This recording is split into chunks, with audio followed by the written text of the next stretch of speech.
أعوذ بالله من الشيطان الرجيم بسم الله الرحمن الرحيم ولما جاءهم كتاب من عند الله مصدق لما معهم وكانوا من قبل يستفتحون على الذين كفروا فلما جاءهم ما عرفوا كفروا به فلعنة الله على الكافرين۔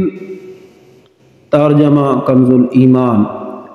اور جب ان کے پاس اللہ کی وہ کتاب قرآن آئی جو ان کے ساتھ والی کتاب توریت کی تصدیق فرماتی ہے، اور اس سے پہلے وہ اسی نبی کے وسیلہ سے کافروں پر فتح مانگتے تھے، تو جب تشریف لایا ان کے پاس وہ جانا پہچانا اس سے منکر ہو بیٹھے، تو اللہ کی لعنت منکروں پر۔ ترجمہ کنز العرفان۔ اور جب ان کے پاس اللہ کی وہ کتاب آئی جو ان کے پاس موجود کتاب کی تصدیق کرنے والی ہے، اور اس سے پہلے یہ اسی نبی کے وسیلہ سے کافروں کے خلاف فتح مانگتے تھے، تو جب ان کے پاس وہ جانا پہچانا نبی تشریف لے آیا تو اس کے منکر ہو گئے، تو اللہ کی لعنت ہو انکار کرنے والوں پر۔ تفسیر صراط الجنان۔ مصدق تصدیق کرنے والی۔ قرآن پاک گزشتہ کتابوں کی تصدیق کرنے والی کتاب ہے کہ وہ کتابیں اللہ تعالیٰ کی طرف سے ہیں، نیز ان کتابوں نے قرآن کے نازل ہونے کی خبر دی تھی، قرآن کے آنے سے وہ خبریں سچی ہو گئی۔ ما عرفوا جانا پہچانا نبی، شان نزول۔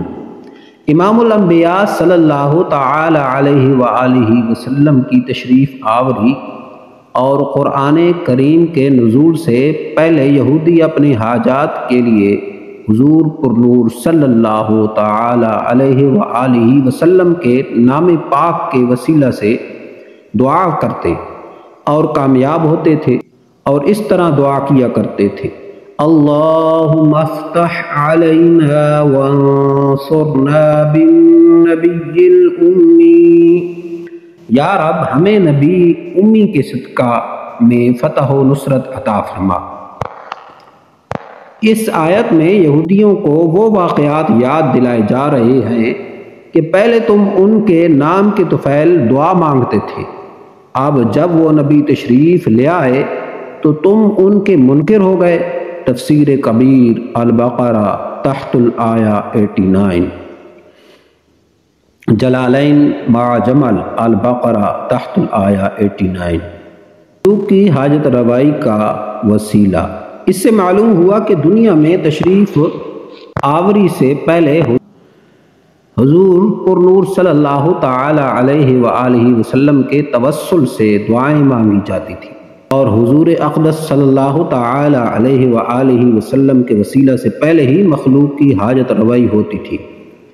یہ سلسلہ آپ صلی اللہ تعالی علیہ وسلم کی تشریف آوری کے بعد ظاہری حیات مبارکہ میں بھی جاری رہا کہ صحابہ کرام رضی اللہ تعالی عنہ آپ صلی اللہ علیہ وسلم کے وسیلہ سے دعائیں مانگتے تھے، بلکہ اپنے وسیلہ سے دعائیں مانگنے کی تعلیم خود حضور پرنور صلی اللہ تعالی علیہ وسلم نے اپنے صحابہ کرام رضی اللہ تعالی عنہم کو دی، اور آپ صلی اللہ تعالی علیہ وآلہ وسلم کے وصال ظاہری کے بعد بھی صحابہ کرام رضی اللہ تعالی عنہم کا یہ معمول رہا، اور سلف صالحین کا یہ طریقہ تب سے اب تک جاری ہے اور انشاءاللہ ہمیشہ جاری رہے گا۔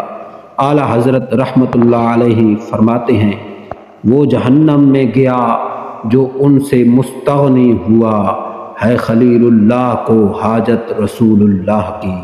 صدق اللہ العظیم۔